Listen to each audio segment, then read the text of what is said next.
Hello friends, एक बार आपका फिर से स्वागत है the life education for two channel में। फ्रेंड्स, हम नेक्स्ट टॉपिक पे बात करते हैं जिसका नाम है मानचित्र। मानचित्र से संबंधित सभी प्रश्नों का हल करते हुए चलते हैं मानचित्र के बारे में पढ़ते हैं। तो फ्रेंड्स, क्वेश्चन नंबर फर्स्ट क्या कह रहा है मानचित्र का फर्स्ट क्वेश्चन कह रहा है कि भारत भौतिक मानचित्र किन में शामिल होता है, कि भौतिक मानचित्र में कौन कौन सी चीज़ें शामिल होती हैं उसके बारे में बताएंगे। चलते हैं, बात करते हैं अगर भौतिक मानचित्र तो इसमें पर्वत, पठार, मैदान और महासागर,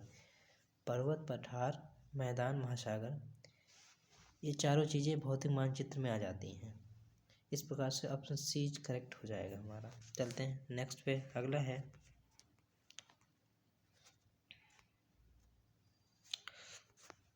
अगला क्या कह रहा है कि सेकेंड क्वेश्चन क्या कह रहा है कि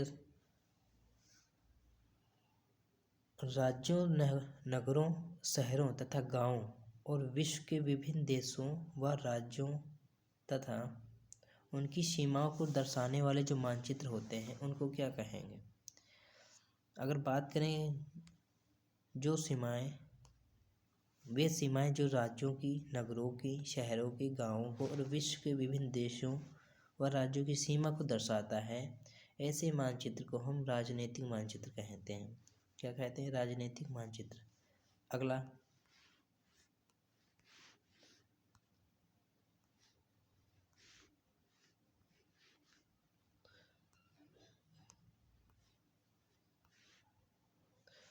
अगला प्रश्न हमारा है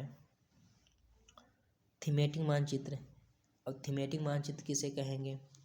थीमेटिक मानचित्र हम उन्हें कहेंगे जिन मानचित्र में सड़कों, वर्षा और वन तथा उद्योग वितरण का मानचित्र दिखाया होता है।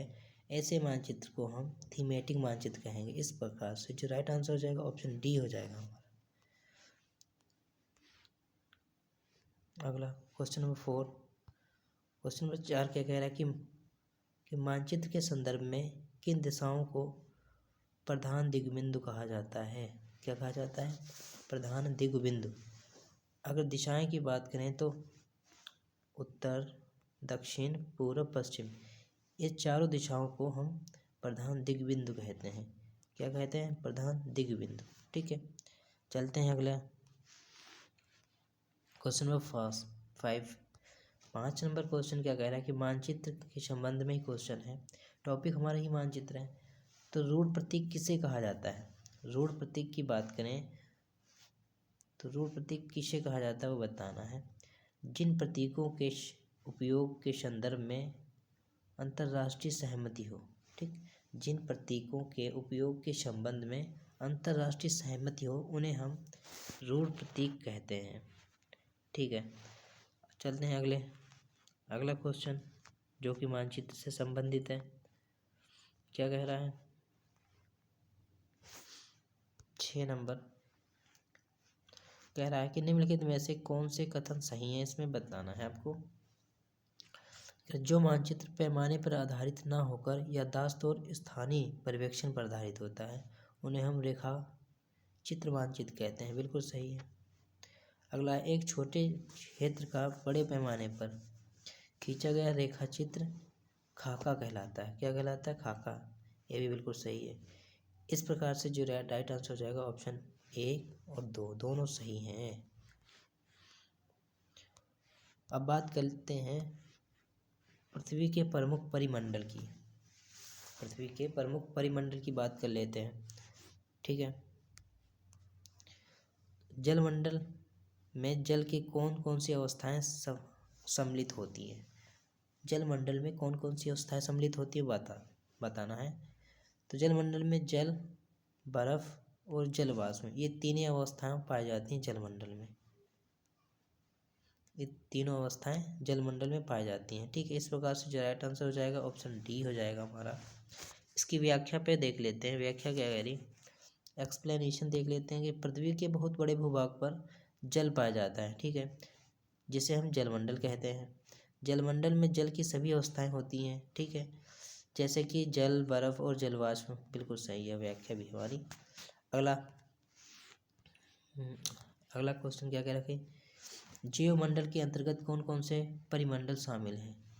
जीवमंडल के अंतर्गत कौन कौन से परिमंडल शामिल है बताना है।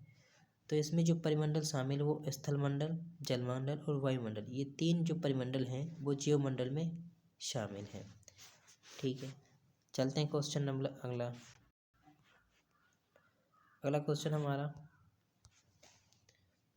विश्व का सबसे ऊंचा शिखर बताना है कि कौन सा है। विश्व का सबसे ऊंचा शिखर कौन सा है वो बताना है। ठीक, विश्व का जो सबसे ऊंचा शिखर है वो माउंट एवरेस्ट है। कौन सा है, माउंट एवरेस्ट है। अब इसके एक्सप्लेनेशन पे देख लेते हैं। एक्सप्लेनेशन क्या कह रहा है कि स्थल की ऊंचाई को समुद्र तल से मापा जाता है। जो स्थल की ऊंचाई है वो समुद्र के तल से मापी जाती है।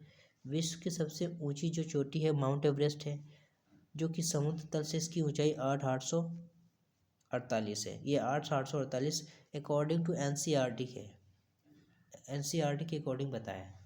ठीक, अगर दूसरे नंबर पे बात करें तो केटू पर्वत है, जिसे हम गार्डविन आस्टीन कहते हैं। अगर इसकी जो ऊंचाई की बात करें तो 8,611 मीटर है। तीसरी जो चोटी बात करें कंचनजंगा, तीसरे नंबर पे आ जाती है कंचनजंगा, जो कि समुद्र तल से इसकी ऊंचाई बात करेंगे तो 8,856 मीटर ऊंचा है। और कुछ अलग फैक्ट्स दिए हैं। कुछ स्रोतों में माउंट एवरेस्ट की जो ऊंचाई है वो 8,850 बताई गई है, एवं कंचनजंगा की जो ऊंचाई बताई गई है 8,598 मीटर बताई गई। ठीक है, पर एनसीईआरटी के अकॉर्डिंग जो ऊंचाई है वो 8,848 मीटर ऊंची है। यहाँ पे ये बातें याद करने योग्य हैं। चलते हैं अगले क्वेश्चन पे। क्वेश्चन नंबर 4 नंबर क्वेश्चन क्या कह रहा है कि विश्व का सबसे गहरा भाग किस महासागर में स्थित है। तो विश्व का जो सबसे गहरा भाग है वो प्रशांत महासागर का है। कहाँ का, प्रशांत सागर। व्याख्या देख लेते हैं। विश्व की सबसे गहरा महासागर प्रशांत महासागर का मेरियाना गर्त है। प्रशांत महासागर का कौन सा, मेरियाना गर्त है। अगर गहराई की बात कर ली जाए तो इसकी गहराई 11,022 मीटर है। ये अकॉर्डिंग टू एनसीईआरटी का है। अगर अलग कुछ स्रोतों में जो इसका दिखाया गया है उसकी जो गहराई दिखाई गई है वो 11,033 मीटर है। चलते हैं क्वेश्चन नंबर अगला 5 नंबर क्वेश्चन क्या कह रहा है कि निम्नलिखित में से पृथ्वी के महाद्वीपों के आकार के अनुसार बताना कि सही क्रम कौन सा है। अगर आकार की बात कर रहे हैं तो एशिया, अफ्रीका, उत्तर अमेरिका, दक्षिण अमेरिका, अंटार्कटिका, बिल्कुल सही। इसके बाद में जो आ जाएगा यूरोप, क्या आ जाएगा, यूरोप आ जाएगा। इसके बाद में जो आ जाएगा ऑस्ट्रेलिया आ जाएगा। कौन आ जाएगा, ऑस्ट्रेलिया आ जाएगा। ठीक, इस प्रकार से जो राइट आंसर हो जाएगा ऑप्शन सी हो जाएगा हमारा। चलते हैं क्वेश्चन नंबर अगले पे। अगला क्वेश्चन 6 नंबर क्या कह रहा है, कह रहा है एशिया तथा यूरोप को अलग करने वाली स्थलीय संरचना को किस में शामिल किया गया है। एशिया तथा यूरोप की जो स्थल सीमा की संरचना है उसको क्या कहते हैं बताना। तो यूराल पर्वत और यूराल नदी, ये दोनों चीज़ एशिया यूरोप को अलग करती है। इस पे व्याख्या की बात कर लेते हैं।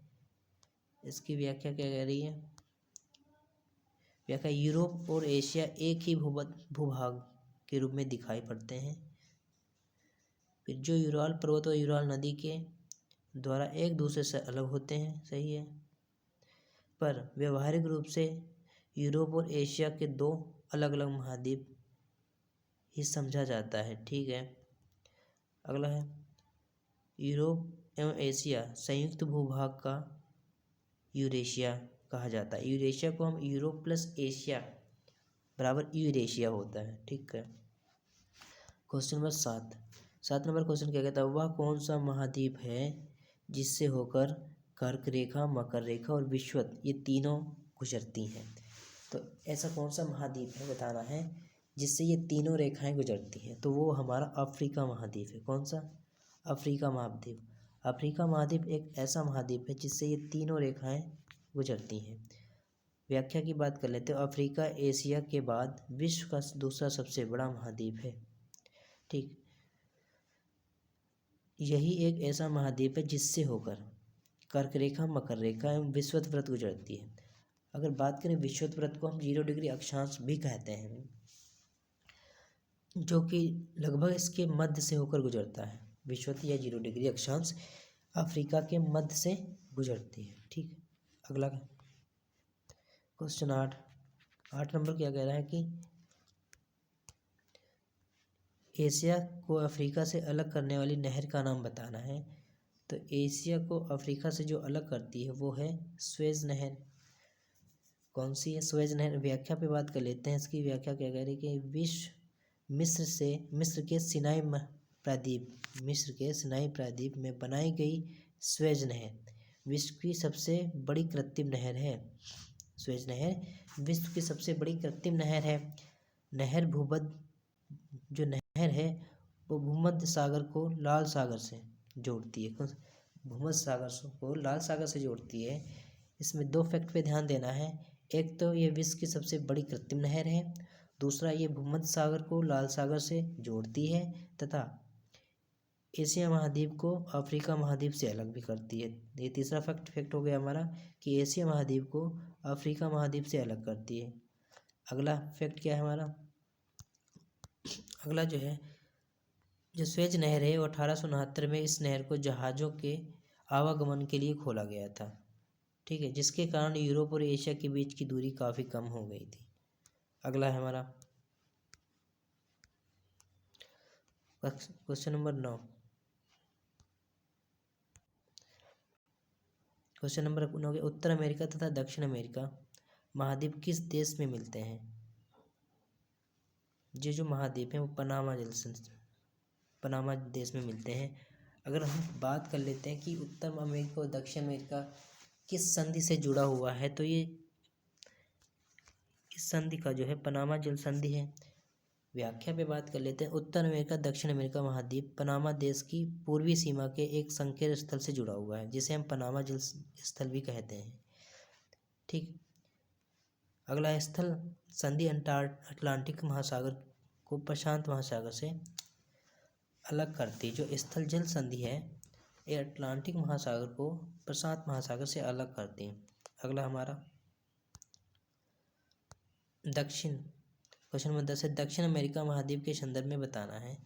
दक्षिण अमेरिका की बात करें तो विश्व की सबसे लंबी पर्वत श्रृंखला एंडीज जिसका नाम है, इससे उत्तर से लेकर दक्षिण में फैली हुई है। बिल्कुल सही आंसर हो जाएगा ऑप्शन डी हमारा। अगला क्वेश्चन नंबर 11 नंबर क्वेश्चन क्या है? किस महाद्वीप को द्वीपीय महाद्वीप कहते हैं? द्वीपीय महाद्वीप कहते हैं तो वो ऑस्ट्रेलिया महाद्वीप। कौन सा है?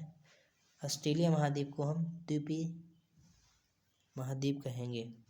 व्याख्या पे बात करें तो ऑस्ट्रेलिया महाद्वीप को द्वीपीय महाद्वीप कहा जाता है। यह चारों तरफ से महासागर तथा समुद्र से घिरा हुआ है। ऑस्ट्रेलिया विश्व का सबसे छोटा महाद्वीप है जो पूरी तरह दक्षिण गोलार्ध में स्थित है। अगर बात करें दक्षिण गोलार्ध में जो सबसे छोटा द्वीप स्थित है उसका नाम ऑस्ट्रेलिया महाद्वीप है, जो पूरी तरह दक्षिण गोलार्ध में स्थित है। क्वेश्चन नंबर 12 नंबर क्वेश्चन क्या कह रहा है? अटलांटिक महासागर या महाद्वीप अंटार्कटिका महाद्वीप के संदर्भ में बताना है। कौन सा कथन हमारा सही है? अंटार्कटिका की बात करें तो यहाँ किसी भी प्रकार का स्थानीय मानव नहीं निवास करता है स्थायी रूप से। वो क्यों नहीं करता? चलते हैं व्याख्या में जान लेते हैं क्यों नहीं यहाँ पे निवास करता है। देखो, अंटार्कटिका एक बहुत ही बड़ा महाद्वीप है जो दक्षिण गोलार्ध में स्थित है। दक्षिण ध्रुव इस महाद्वीप के मध्य में स्थित है। ठीक है, चूँकि यह दक्षिण ध्रुव के क्षेत्र में स्थित है इसलिए यहाँ हमेशा मोटी बर्फ़ पड़ती रहती है। ये द्वीप जो है हमेशा मोटी बर्फ़ से ढका होता है, इसलिए यहाँ स्थायी मानव निवास नहीं कर सकते, क्योंकि हर समय यहाँ पे बर्फ़ गिरती रहती है। एक फैक्ट और याद करना ही होगा हमारा, क्या है? बहुत से देशों के यहाँ पे शोध केंद्र स्थित हैं। अगर भारत की बात की जाए तो भारत का भी एक शोध स्थान यहाँ पे स्थित है, जिनका क्या नाम है? दक्षिण गंगोत्री, मैत्री और भारती। ये 3 संस्थान जो हैं शोध संस्थान भारत के अंटार्कटिका पे स्थित हैं। अगला हमारा 13 नंबर क्वेश्चन क्या कह रहा है।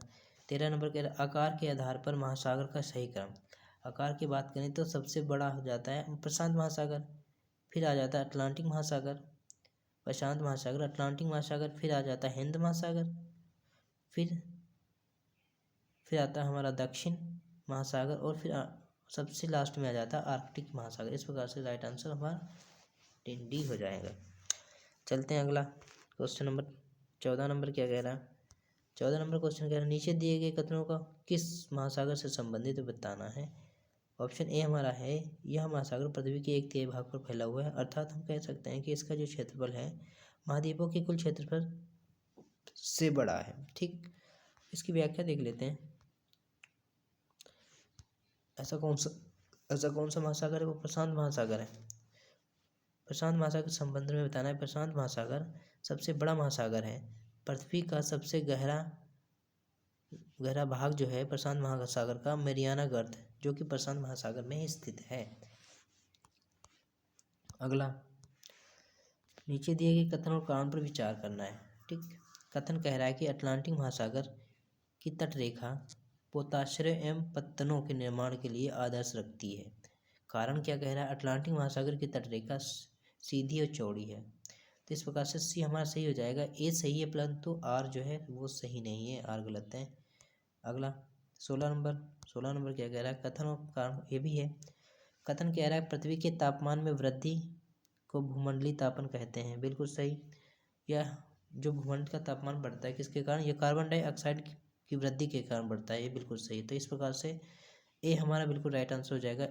ए आर दोनों सही है, आर ए की सही व्याख्या कर रहा है। ठीक, 17 नंबर क्या कह रहा है, नीचे दिए गए सम्मिलित करना है कथन। प्रशांत महासागर जो है वो लगभग कैसा है, लगभग वृत्ताकार है। कैसा है, प्रशांत महासागर वृत्ताकार है। और हिंद महासागर जो है वो त्रिभुज आकृति का है।